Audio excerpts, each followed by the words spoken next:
Hello everyone, പുതിയൊരു വീഡിയോയിലേക്ക് എല്ലാവർക്കും സ്വാഗതം. ഇന്ന് നമ്മൾ സോളോ ലെവലിംഗ് സീസൺ 2 എപ്പിസോഡ് 9ന്റെ വിവരണമായിട്ടാണ് വന്നിരുന്നത്. അപ്പൊ നമുക്ക് വീഡിയോയിലോട്ട് പോകാം.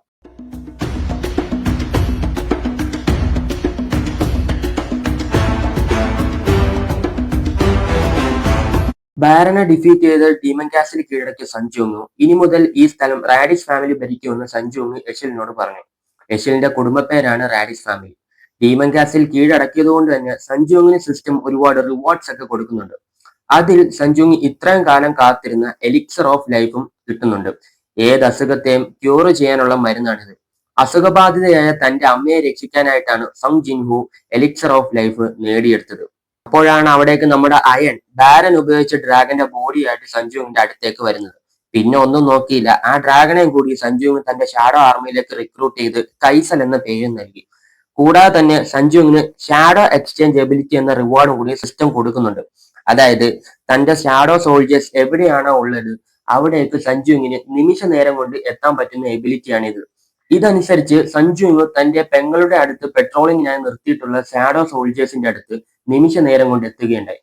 തന്റെ പുതിയ കഴിവിൽ സംതൃപ്തനായ സഞ്ജുവിന് കൈസലുമായിട്ട് നേരെ ആശുപത്രിയിലേക്ക് പോയി. ഇതേ സമയം ചെയർമാൻ ഗുനിഹുവും ചീഫും തമ്മിൽ നടക്കാൻ പോകുന്ന ജഡ്ജ് വാലിന്റെ റെയ്ഡ് മിഷൻ ചർച്ച ചെയ്യുകയായിരിക്കും.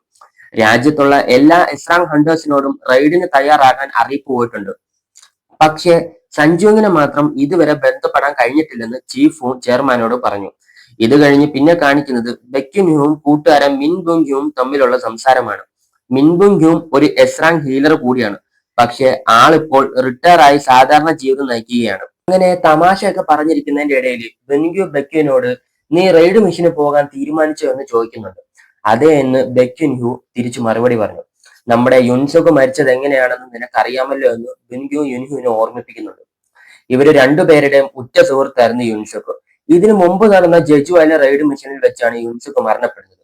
അതിനുശേഷമാണ് ബെൻഗ്യു ഹണ്ടർ പദവിയൊക്കെ ഉപയോഗിച്ച് സാധാരണ ജീവിതം നയിക്കാൻ ആരംഭിച്ചത്. ഇപ്പോഴിതാ അടുത്ത റെയ്ഡ് മിഷന് തയ്യാറാകാനുള്ള ഉത്തരവ് വന്നിരിക്കുന്നു. തന്നെ കൂട്ടിക്കൊണ്ടുപോകാനാണ് വന്നിരിക്കുന്നതെങ്കിൽ താൻ ഇനി റെയ്ഡ് മിഷനിലൊന്നും പങ്കെടുക്കുന്നില്ല എന്നും ചോര കാണാനുള്ള ത്രാണി തനിക്കില്ല എന്നും ബെൻഗ്യു തീർത്തു പറഞ്ഞു.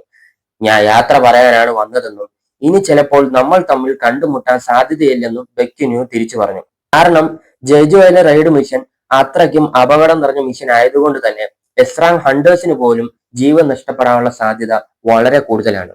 ഇത് കഴിഞ്ഞ് പിന്നെ കാണിക്കുന്നത് ഹോസ്പിറ്റലിലെ സീനാണ്. എലിക്സർ ഓഫ് ലൈഫ് സഞ്ജുവിന്റെ കയ്യിലിരിപ്പുണ്ട്. എന്നാലും ഒരു സംശയം, ഇതുകൊണ്ട് തന്റെ അമ്മയുടെ അസുഖം ഭേദമാവുമോ എന്ന്. 4 വർഷമായി അമ്മ രോഗിയായി കിടപ്പിലാണ്. അമ്മയുടെ അസുഖം ഭേദമാക്കാനുള്ള പണത്തിനായിട്ടാണ് സഞ്ജുങ് ഹണ്ടർ ആയത് തന്നെ. എന്നിരുന്നാലും സഞ്ജുങ് അമ്മയെ എണീപ്പിച്ചു മരുന്ന് കുടിപ്പിച്ചു. കുറച്ചു നേരം കഴിഞ്ഞപ്പോഴേക്കും അസുഖം മാറി കട്ടിലിരിക്കുന്ന അമ്മയാണ് സഞ്ജുങ് കാണുന്നത്. ആരോഗ്യവതിയായ തന്റെ അമ്മയെ കണ്ട സന്തോഷത്തിൽ സഞ്ജുങ്ങിന് കണ്ണീരടക്കാൻ സാധിച്ചില്ല. പിന്നീട് അനിയത്തിയും വന്ന് അമ്മയെ വന്ന് കരഞ്ഞു കെട്ടിപ്പിടിക്കുന്നുണ്ട്. തന്റെ കഷ്ടപ്പാടിനെല്ലാം ഇപ്പോഴാണ് ഫലമുണ്ടായതെന്ന് സഞ്ജുങ് അപ്പോൾ ഓർത്തെടുക്കുന്നുണ്ട്. പിന്നെ കാണിക്കുന്നത് ചെയർമാൻ ഗുൻഹു പത്രസമ്മേളനം വിളിച്ചുകൂട്ടി ജഡ്ജുവായ റെയ്ഡ് മിഷൻ ഒഫീഷ്യലായി അനൗൺസ് ചെയ്യുന്നത് കാണിച്ചിട്ടാണ്. എസ്രാങ് ഹണ്ടേഴ്സ് മാത്രമായിരിക്കും ഈ റെയ്ഡിൽ പങ്കെടുക്കുക എന്നും എറാങ് ബീറാങ് ഹണ്ടേഴ്സ് എല്ലാവരും രാജ്യത്തിന്റെ സുരക്ഷയ്ക്കായി പുറത്തു തന്നെ ഉണ്ടാവണമെന്നും ചെയർമാൻ വാർത്താ സമ്മേളനത്തിൽ പറഞ്ഞു. അങ്ങനെ പത്രക്കാരെയൊക്കെ കണ്ട് തിരിച്ചെത്തിയ ചെയർമാൻ ഇന്ന് പത്രസമ്മേളനത്തിനെത്തിയ തോമസ് ആൻഡ്രയെ കുറിച്ച് ചോദിക്കുന്നുണ്ട്. അമേരിക്കയിലെ നാഷണൽ ലെവൽ എസ്രാങ് ഹണ്ടർ ആണ് അയാൾ. നമ്മുടെ കൂടെ റെയ്ഡ് മിഷനിൽ പങ്കെടുക്കാൻ സാധ്യതയുണ്ടോ എന്നും ചീഫ് ചെയർമാനോട് ചോദിക്കുന്നുണ്ട്. മിലിറ്ററി അതോറിറ്റി ഉള്ള ഒരാള് വിദേശ കാര്യങ്ങളിൽ ഇടപെടാൻ സാധ്യത കുറവാണെന്ന് ചെയർമാൻ തിരിച്ചു പറയുന്നുണ്ട്. സഞ്ജുവിനെ കോണ്ടാക്ട് ചെയ്തോ എന്ന് ചെയർമാൻ ചോദിക്കുന്നുണ്ട്. കോണ്ടാക്ട് ചെയ്തെന്നും ഇങ്ങോട്ടേക്ക് വരുന്നുണ്ടെന്നും ചീഫ് പറഞ്ഞു. സഞ്ജുവിനെ കണ്ട ചെയർമാൻ 4 ദിവസത്തിനുള്ളിൽ റെയ്ഡ് മിഷന് വേണ്ടി എല്ലാവരും ഇവിടെ നിന്ന് പുറപ്പെടും. താങ്കളും ഞങ്ങളോടൊപ്പം ഉണ്ടാവില്ലേ എന്നും സഞ്ജുവിനോട് ചെയർമാൻ ചോദിക്കുന്നുണ്ട്. സഞ്ജുവിന് മറുപടി പറയാൻ ഒരുങ്ങുമ്പോഴായിരിക്കും ഒരു മാജിക്കൽ പവർ വേവ് സഞ്ജുവിന് അനുഭവപ്പെടുന്നത്. അപ്പുറത്തെ ജിംനേഷ്യത്തിൽ എസ്രാങ് ഹണ്ടേഴ്സ് വാമപ്പ് ചെയ്യുന്നത് കൊണ്ടാണ് അങ്ങനെ ഒരു അനുഭവം ഉണ്ടായതെന്ന് ചെയർമാൻ സഞ്ജുവിനോട് പറഞ്ഞു. താല്പര്യമാണെങ്കിൽ നമുക്ക് അവിടെ പോയി നോക്കാമെന്ന് സഞ്ജുവിനോട് ചെയർമാൻ പറഞ്ഞു. ജിംനേഷ്യത്തിലെത്തിയ സഞ്ജുങ് കാണുന്നത് ബെക്യുനുവും ഹണ്ടർ മാധോങ്ങും തമ്മിലുള്ള ഫ്രണ്ട്ലി ഫൈറ്റ് ആണ്. തൊട്ടപ്പുറത്ത് ചോഹേനും കൂട്ടരും വാമപ്പ് ചെയ്യുന്നതും കാണാം. ഇവർക്കിടയിലേക്കായിരിക്കും ജപ്പാൻ ഗിൽഡ് മാസ്റ്റർ ഗ്യോട്ടോ രുചിയും മറ്റ് എസ്രാങ് ഹണ്ടേഴ്സും കൂടി അവിടേക്ക് കടന്നു വരുന്നത്. കൊറിയൻ ഹണ്ടേഴ്സിനെ കണ്ടതോടുകൂടി ജപ്പാൻ ഹണ്ടേഴ്സ് എല്ലാവരും അവരെ കളിയാക്കാനും പുച്ഛിക്കാനും തുടങ്ങി.